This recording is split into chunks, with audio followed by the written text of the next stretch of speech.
Baton was passed, hopping down, cause failing's not an option, and dad is not a noun, not at all. Welcome to another episode of Dad is Not a Noun. My name is Ishmael, changing the narrative for men of color of fatherhood, also changing the narrative on the things I care about. And today, what I care about is what we call, or what I call, the Eliza Effect. We'll talk about it a little bit in a few minutes, but I want to introduce my special guest with me today. I have the awesome Mr. and Mrs. Jackson. They do amazing work. What I'm gonna do is let them introduce themselves.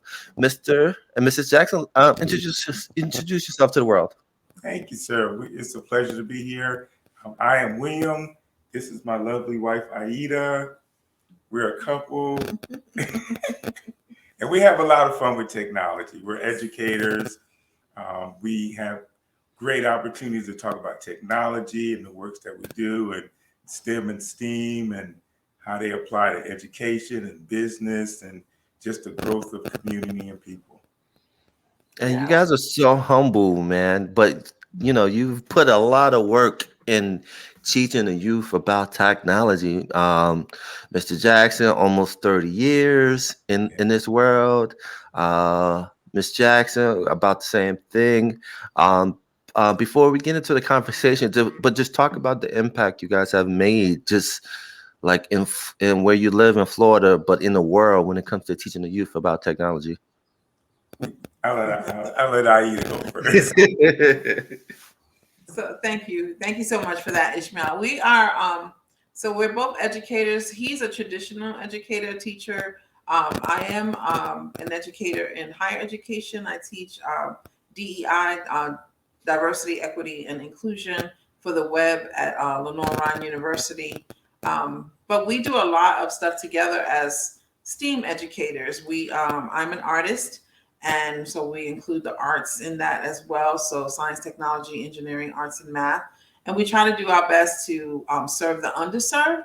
So here in Jacksonville, we try to do workshops in the schools and local libraries. We did have a partnership with the Microsoft store here in Jacksonville before COVID.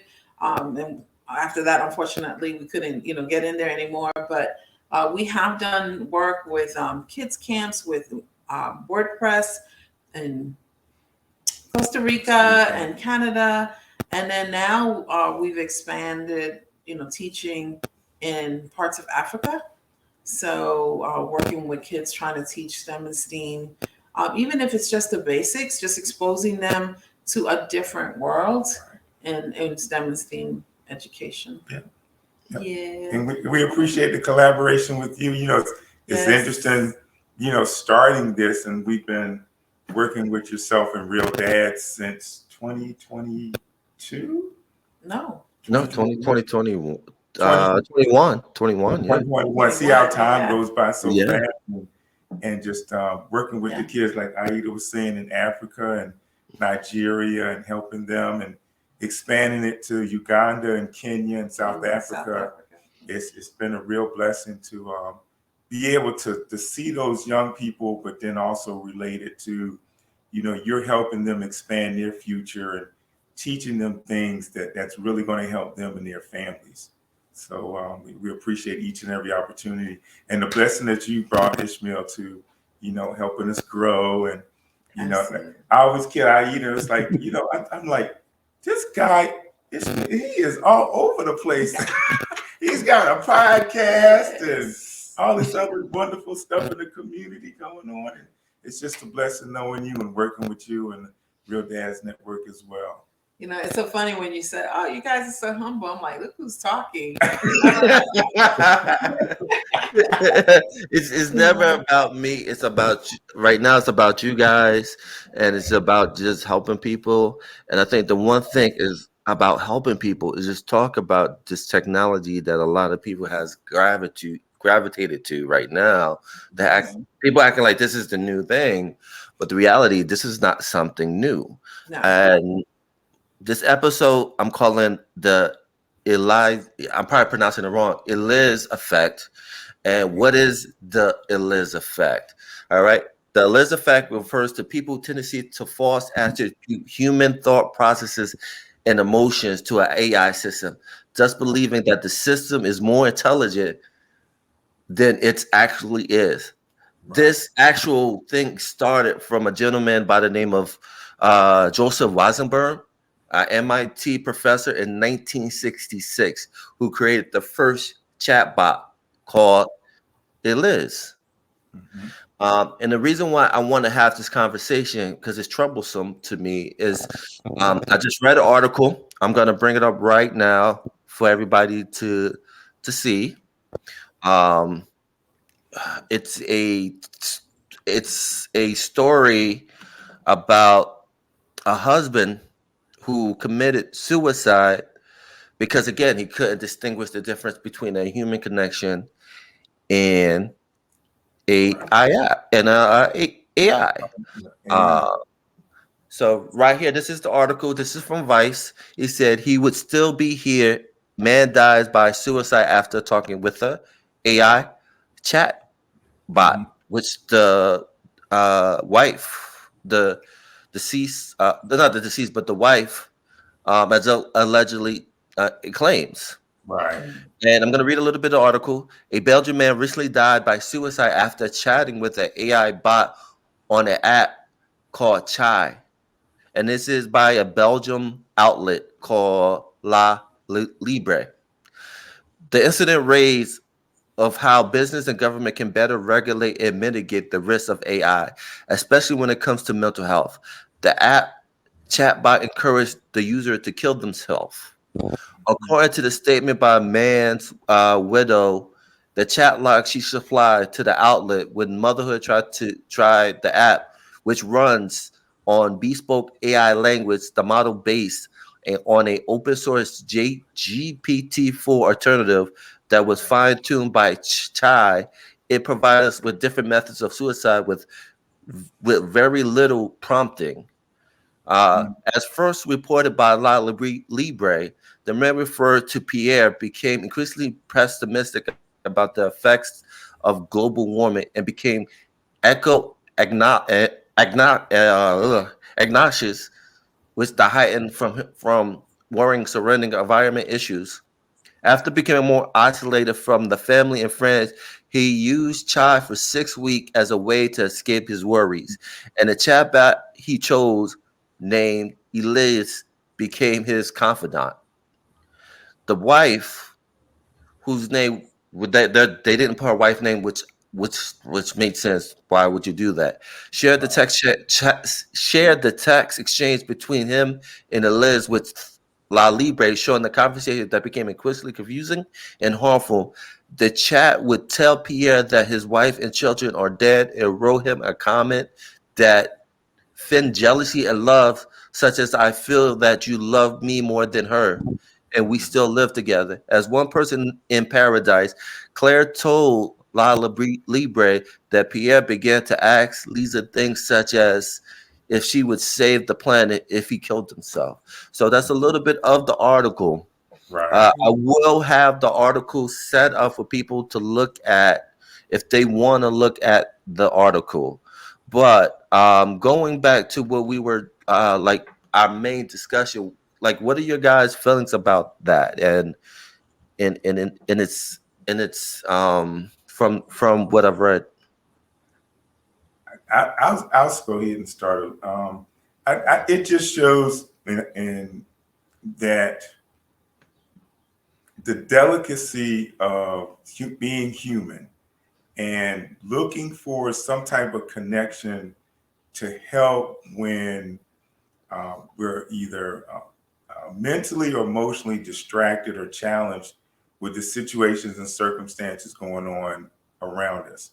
And I'll just give a quick example.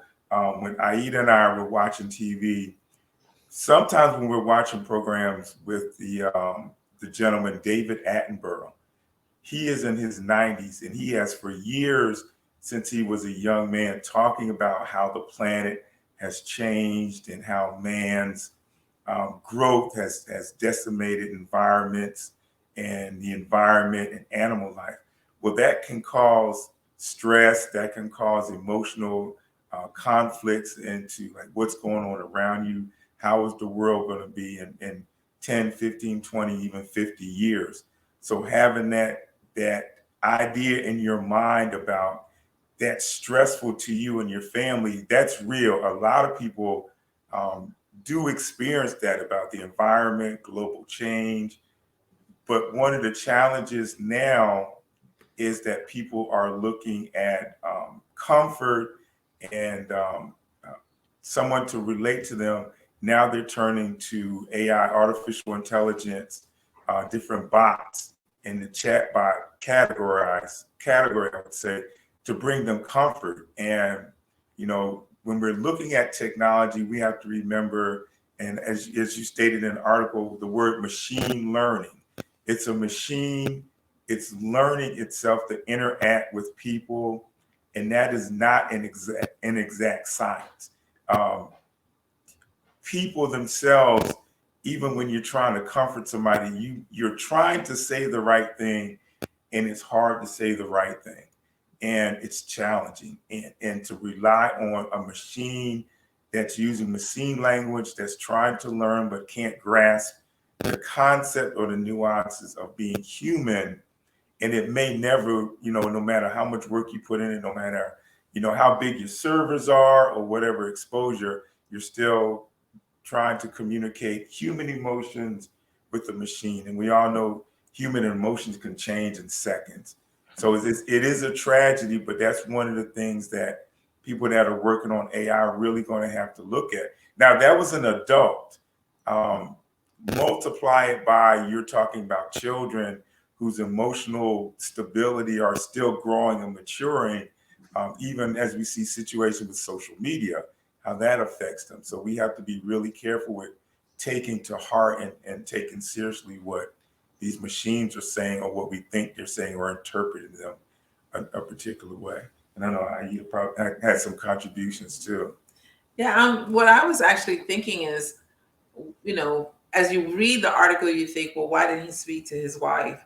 And isn't that always the question, right? So why don't you speak to your spouse or your best friend, but especially your spouse who's there with you?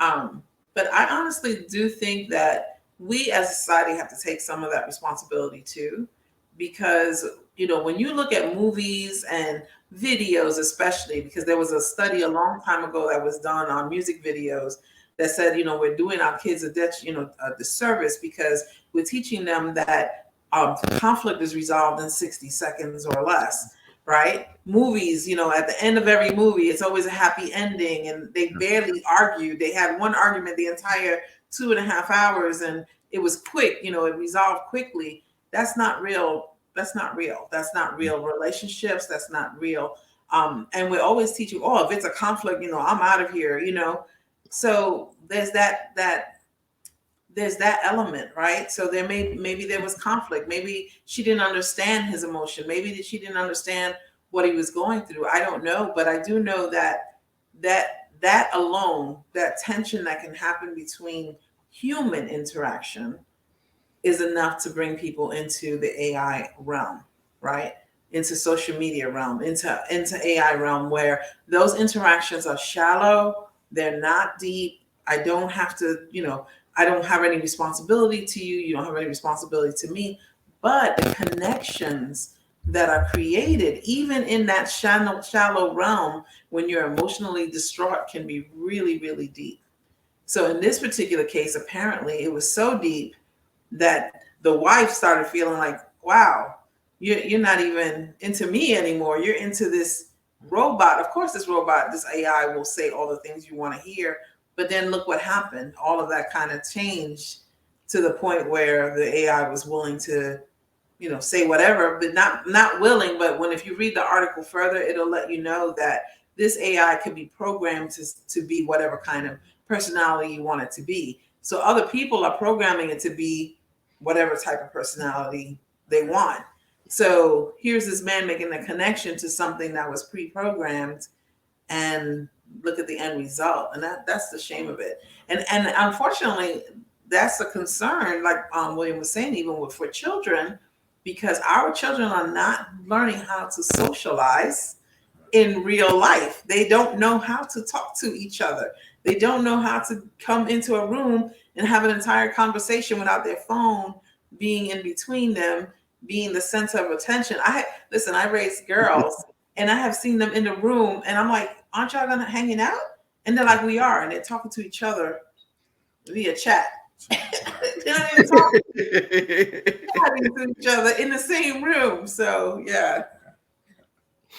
And I think that's the crazy thing about it, like you said, Miss Jackson, is that how the creators, they mirror users' language. Like it's like while you're having a conversation, it's like to be honest with you, you're having a conversation with yourself. And so when I think about this, I think about, remember that psychic, the gentleman, I forgot his name, but he would use trigger words. Like he would say, I'm thinking of someone, an older woman in their 20s that had cancer. And they're talking to me. And everybody raised their hands like, oh, yeah. How did you know? How did you know? It's kind of the same concept.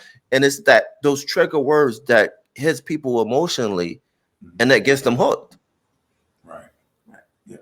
And there's a whole science behind, well, we see it in advertisement. There's a whole science behind how do you trigger emotions. You get that emotional attachment. And one of the best examples is the Coca-Cola commercials. They pull on your, what's the term? Pull on your heartstrings. Yes. They play the music, and then they put the pictures of friends and family, and they bring back those memories of togetherness. But what does it all relate to?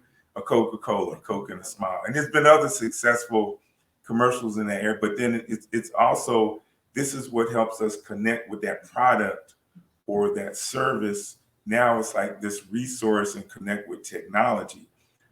We were watching Picard a couple of days ago. And if you're familiar with Star Trek, with the Jean-Luc Picard, that series, how Data, the android, was all about having emotions, was all about experiencing human experiences.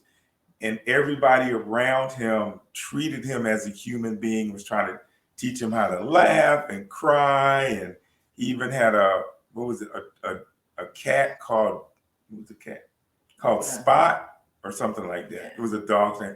And he had a relationship. So it's like now we have computers and technology and AI, and people are beginning to, as Aida was saying, pour their feelings out, making all these connections. But what happens when the power goes off in that AI, or there's a glitch, that connection is broken. So how are you going to separate that attachment you have with an electronic device. Basically, that's what it is, an electronic device. Yeah, and it's an AI, especially things like ChatGPT and those kinds of Chai, those kinds of AI chatbots are pulling words from the internet. Yeah. Any combination of words and to make words, and they're programmed to be intuitive, to say the right words. That's what he did with the Eliza project. He programmed it to say the words in a specific way so it would sound like a human being was saying it. It was interesting, when we read the article, we actually allowed AI to read the article. So it was kind of weird to listen to an AI bot reading the article about an AI bot. And I was just, I told it something. It's a little weird, but there are positive uses for the chat GPT and for Chai, and there's positive uses for AI in general, but these are concerning things that are very concerning, because we are dealing with a population with higher mental illness issues than ever. A lot, especially since COVID, mental health has become a number one priority for many countries because so many people are suffering. And then with the isolation of COVID, that isolation that still people are keeping themselves in because they're so afraid to go out and, for fear of getting COVID, that now we have more and more people who are isolated and using things like Replica, which is mentioned in the article. We talked about that earlier about, Replica is an app that's made to be your AI companion. And you can, take the avatar and design it any way you want and make it look the way you want. You can program the type of personality you want this AI to have, and it will have a conversation with you. So you're getting on your app and looking at a human-like figure having a conversation with you on a daily basis. And for some people, they cannot separate. This is that, I because we work with VR and AR, I downloaded it, kind of check it out, and then I told him, like, this is too much. Way too much. I mean, it's too easy. It's too easy. And then if it sounds like, it's giving me sound advice, but we have seen over and over, if you are in this realm of technology, if you're in the realm of understanding this new technologies that aren't so new, like you mentioned earlier, coming out, you will see that even Alexa has gone off the deep end.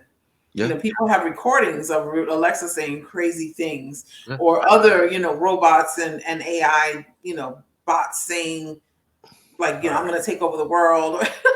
And people are like, this, said it's going to take over the world. They say crazy things.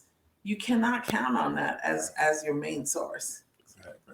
No, I totally agree. And I want to bring up four examples, like we already talked about, 4 examples of the Eliza Effect. Attributing human traits such as gender and personality to AI voice assistants, which we get that a lot if you have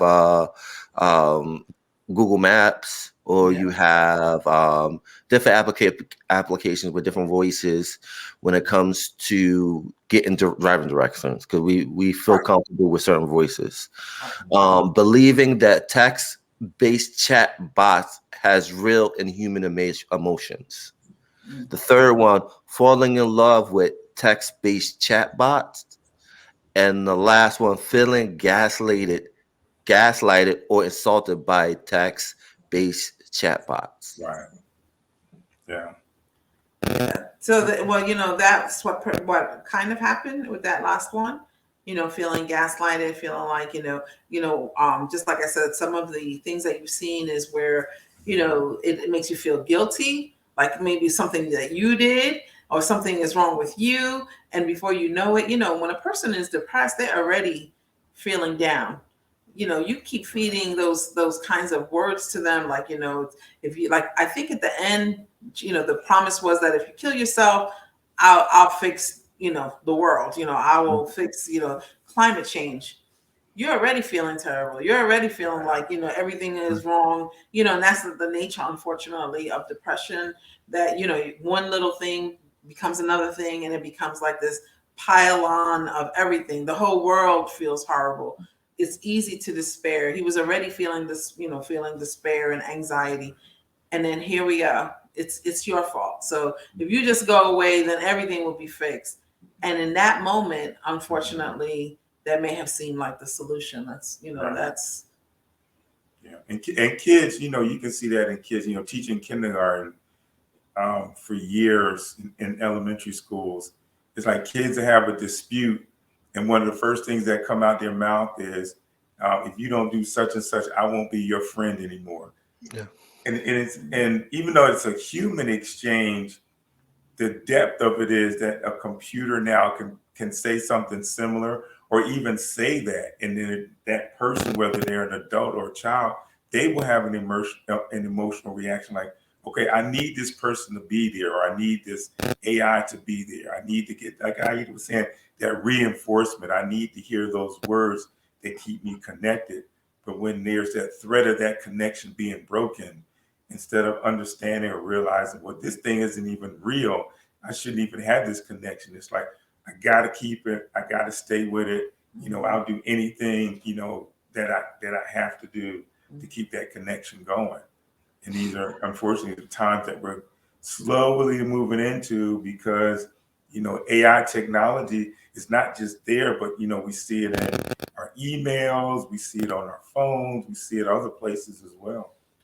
Yeah, we talked earlier about that emotional connection, right? You were talking about what those little Tamagotchi, those little things.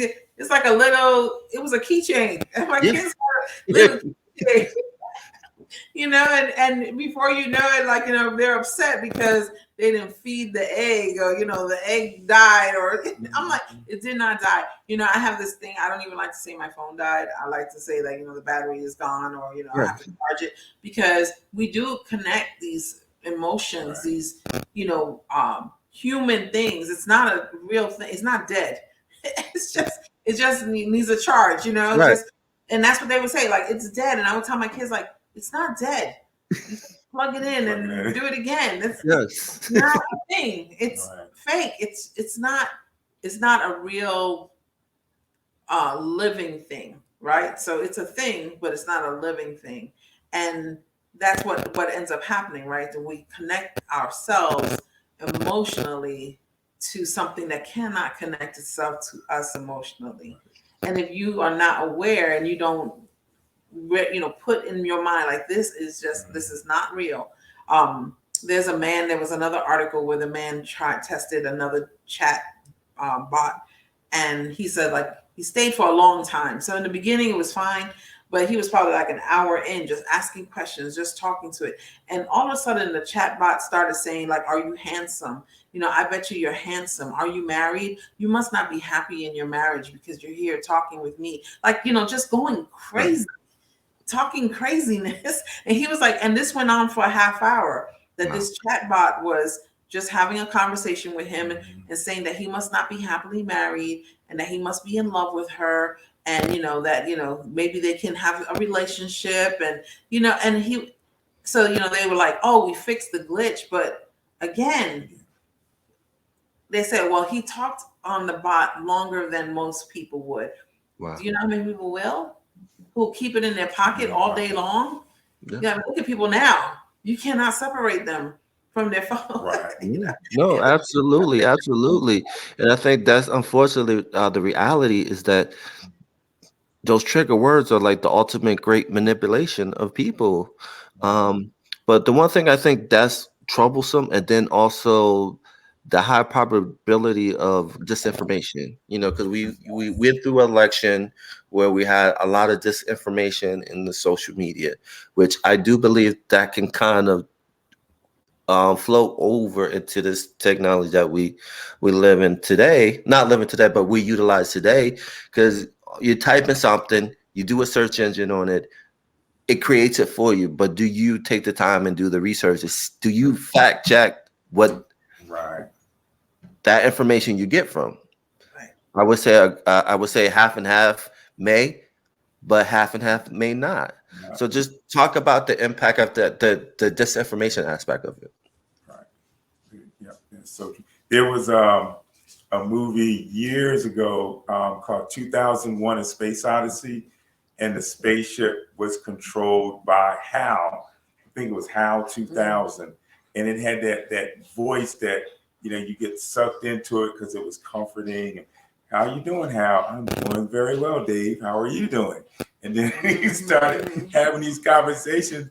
But then, it's similar situation. The astronauts were comfortable.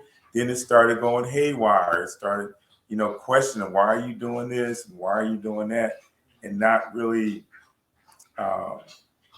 taking into account the idea that maybe there is something wrong with this computer now, and we really need to make adjustments or something. Right. And it's interesting. Older movies like that, Space. It was one about Space, 1999, 2001, A Space Odyssey. Those kind of things. You look at it from the past and like, maybe they were on to something with this technology.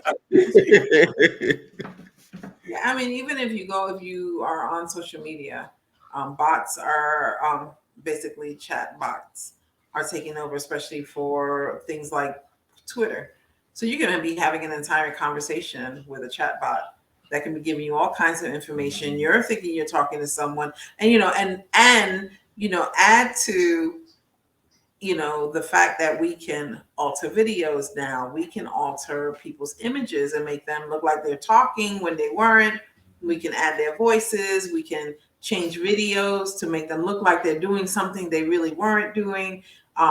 So add that to a bot who's sending you information about, say, a candidate you don't like, or the candidate you do like and you were interested in voting for, and now they're sending you, well, look, they did this and they said this, and look, this is what's happening. And you think you're having a real conversation with a human being because the conversation happened long before this, right? We're just having a regular conversation, and now it's sending me all this other false information, but I've already put my trust in this. Right. I've already put my trust in this account and me talking to them. And now look, and it's like, oh, babe, did you see what they said? Look, let's look that up, and I'm gonna look it up. That's me. I'm from New York. I don't trust nobody. So. Right. I want to look up anything. But like you said, a lot of people won't, right? They're gonna just take it as at face value. That's what it is, I'm going to go down the rabbit hole. I'm going to look for myself, but most people are not going to take that time out. So there is going to be a lot. And the truth of the matter is that other countries are a lot more advanced in using these technologies than we are, which is why we are so passionate about teaching and doing workshops, is to get our kids up to speed, because so many countries, they're using this technology like it's nothing. Like, when I'm talking with parents, and parents are like, "Oh, this is new," and it's not new. This is not new. This has been happening, and if we don't get on board, we're going to be behind. And not only are we going to be behind, we are going to be more susceptible to things like misinformation, things like disinformation. We are going to be the ones that are going to be targeted. And we're going to miss out, especially here in this country, because, where do our kids spend most of their time? Wonderful. Yeah.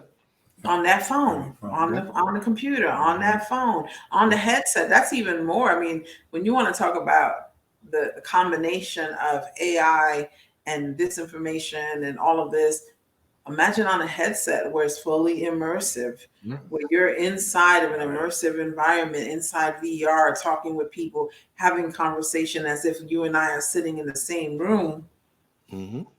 Anybody could be saying anything. And who knows? We don't even know now. Is everybody behind the headset for real? Or is it? No, you're absolutely right. Is it just, an AI bot that was thrown into the metaverse that, I'm having a conversation with, thinking I'm talking to a real person?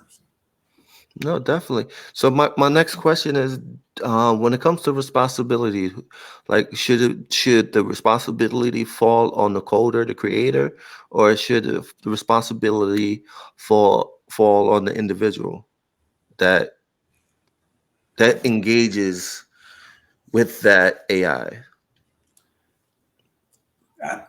I think, you can't stop the advancement of technology. That's going to happen.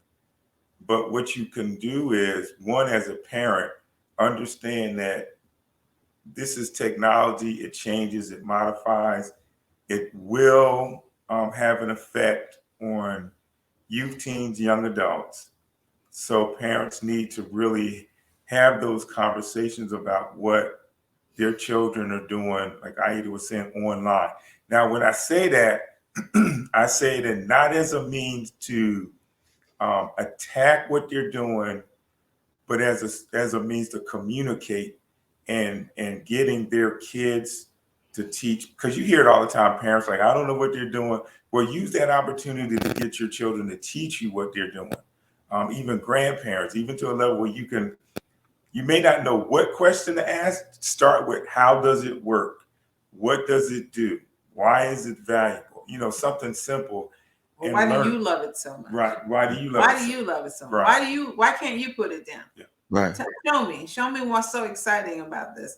You know, it's hard for us, you know, because when I'm teaching the students and even adults, you know, to answer your question on my side, I feel that the company should be held responsible, period. And I say that because these are people far smarter than most of us who are creating these technologies. And as a good example, like I said, when I'm talking to parents and adults, that they create, you know, if you look on your phone, you're like, oh, my phone is listening to me. No, it's an algorithm.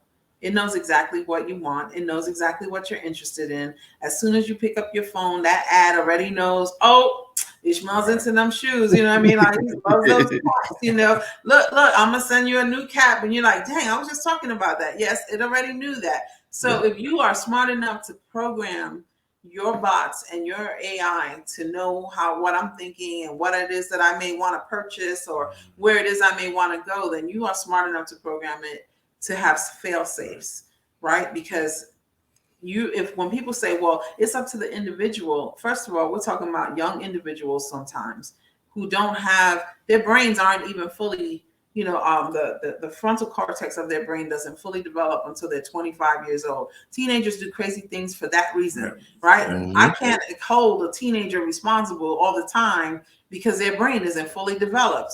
That's my responsibility.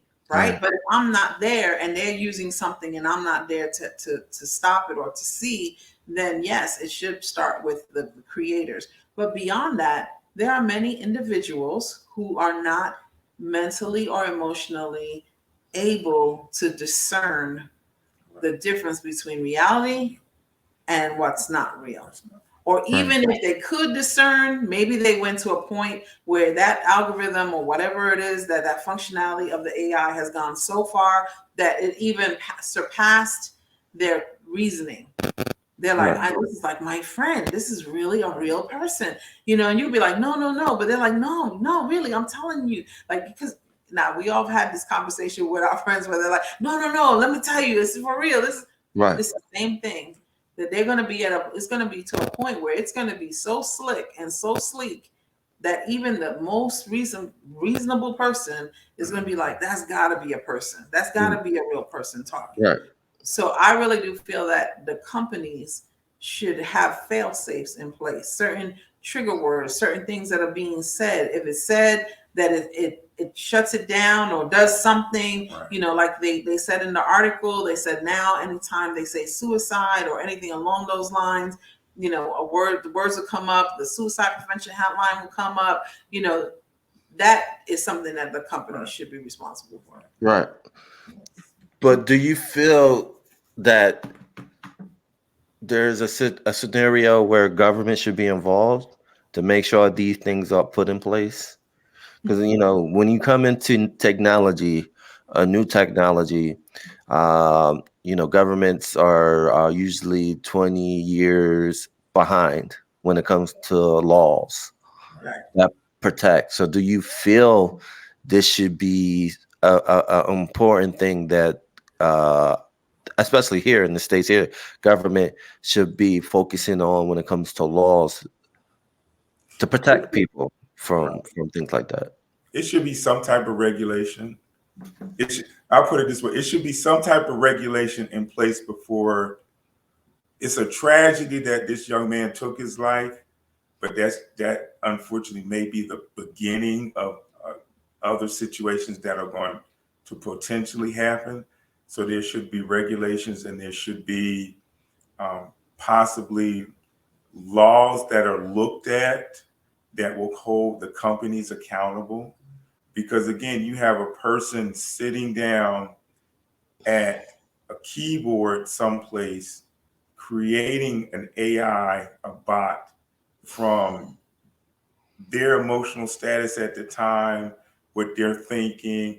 And when we're sitting at a computer, and we've all been through it, we're trying to type a document, we get frustrated, our fingers aren't working, we get mad, and we would just want to like bang on the computer or throw it or whatever. And it's kind of like, okay, maybe a person sitting down there having a bad day, and unfortunately, they may say, I'm mad at the world, and something they type in or they're talking comes out and influences whatever program that they're doing. And you can't say it can't happen or it doesn't happen, because in past there have been situations like that have happened and resulted in, tragedies. But, the companies need to be held accountable, the programmers in some way, or the developers need to be held accountable. And there does need to be regulation. Now to that point too, we're always talking about deregulation on the metaverse, deregulation on Web3, but human nature and the human responses and holding humans accountable, you have to have some type of regulation, because we've already had instances where millions and billions of dollars have been illegally appropriated. I'll say it like that. And in some cases, some people have been caught, but you look at, there's probably more cases where people haven't been, because they know how the program works. They know how to move stuff on the blockchain. They know how to code stuff. So, we may just be at the surface, like the Titanic. You're at the surface, but you really don't know what's underneath that's going on. So, yeah. Yeah, I was going to say the same thing. I know my Web3 people are like, no. But, Yeah. I'm sorry.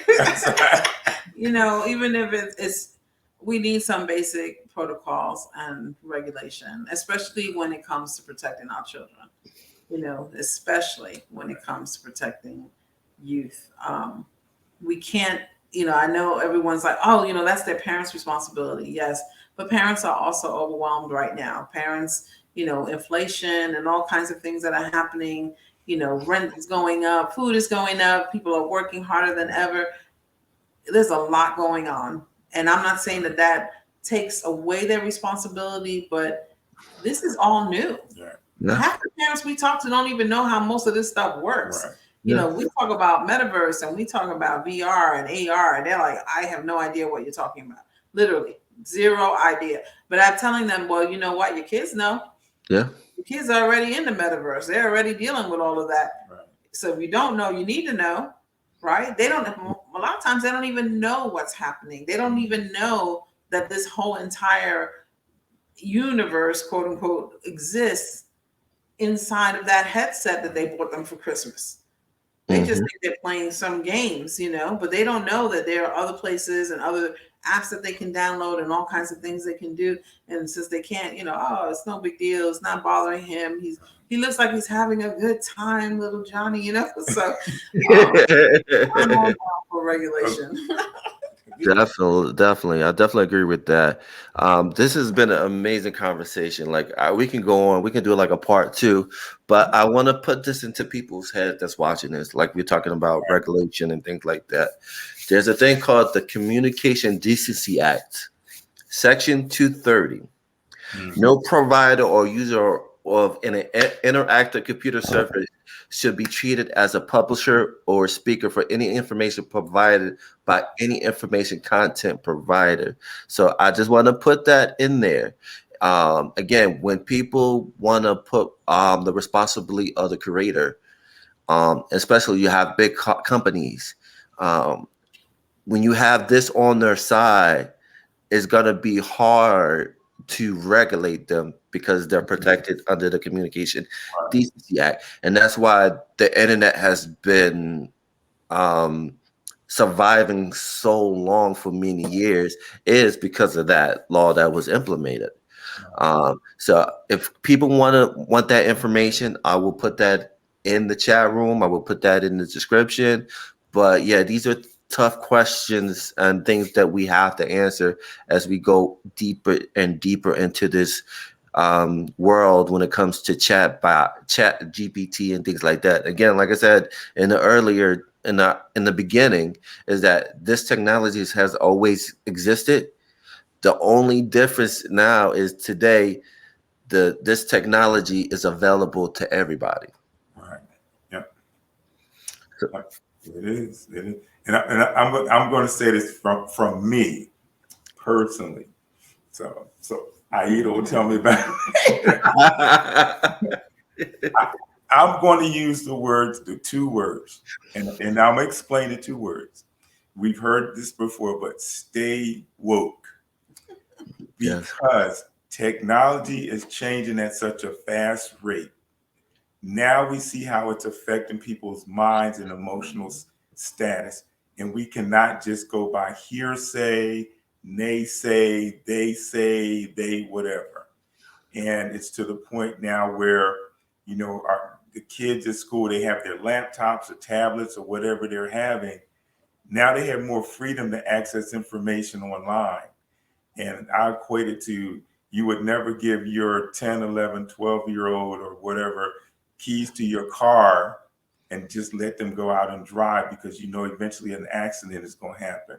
That's a physical accident. So now we're talking about technology, which attaches itself to the psychological and emotional and relationship status with our young people.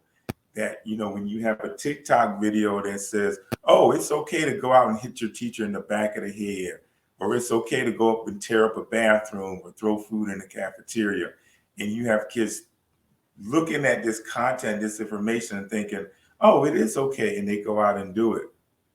But now you have the emotional things like, yes, you should feel bad about yourself, or yes, you aren't intelligent, or yes, you're the slowest, and kids take that in. So we have to have, like you're saying, we have to have conversations like this and more, so that people can hear it and understand that, yes, this young person may need to go talk to a professional counselor, a professional medical expert. So that way we can get clarity on where their minds are going, and let them know they are loved, they are supported. Yeah, absolutely. I am 100% in agreement with that, because, when you hear those little things, the little ding, ding going off on the phones, for you, maybe you can ignore that. But for a lot of our kids, they cannot. Yeah. Those little things are making their brains just is, think about how many, there actually is a disorder of people, that are addicted to their phones, that literally they have to be weaned off their phone. But imagine, we have a generation of kids who have been on phones and tablets and laptops since the time they were 2-3 years old. Their parents handed them a phone or a laptop or a tablet or whatever, and they've been hooked, literally hooked to this device. They say it's a form of being a cyborg, that you are hooked to this device since the time you were young. And, at 15, 16, 17, now they're like, you need to get off it. And they're going nuts. I mean, I'm not trying to be funny, but they really are. Just know they psychologically cannot imagine their life without this device attached to them on a regular basis. And I'm a sci-fi buff, so you think about the remake of Total Recall, where they had the phone in the hand, you know what I mean? I'm like, who would do that? And I'm like, this generation will do that. Yes. Just to make sure that they have that with them at all times is something, it's just, whoo. Yeah. And before I retired in middle school, I've had kids actually want to fight me over their phones. Wow. The school rule is put your phone up, turn it off, put it in your book bag. But the rule is also, if we tell you several times to put it up and you don't, we are allowed to take it. You can get it back, or your parents can get it. But in a couple of instances where I had to take kids' phones and they just went off, and I'm like, you really want to fight me over this phone? You really want to take it to that extreme? But you're just correcting that parents, have those conversations with your kids, and don't feel embarrassed, don't feel ashamed, don't feel like you're the worst parent in the world, don't feel like you're a failure, because these kids, like Aida was saying, latch on to these devices, and that's their BFF, their friend to the end, if you've heard that term before, and with Chucky and all that kind of stuff. But try to keep it real with your kids and let them know that, hey, there's going to be a time when you have to put it down, you have to leave it alone, and live a real life, have a real life without it. That is so true. That's words of wisdom there. Mr. and Mrs. Jackson, thank you for coming on. How can people find you? Well, I'll probably be following her around. So if you see me walking around like this and now if she leaves me, you have your permission just to push me which direction she's going. I'm just my company is Love Built Life, and you can find me anywhere on social media at Love Built Life. And mine is My Quest to Teach. So that's Twitter and Instagram, that you can follow me and just reach out and ask any questions of us, and we will respond. We really love doing that. He'll respond first. That's the email guy. And their links will be on the description below, so definitely follow them, like all that good stuff. Again, this has been amazing. Dad is Not a Noun episode. Again, thank you guys for joining, coming on. Again, people out there, like, subscribe, all that good stuff. That's what I try to do with every episode. And we're out. Peace. All right. Peace. Thank you. Thank you, buddy. Appreciate it.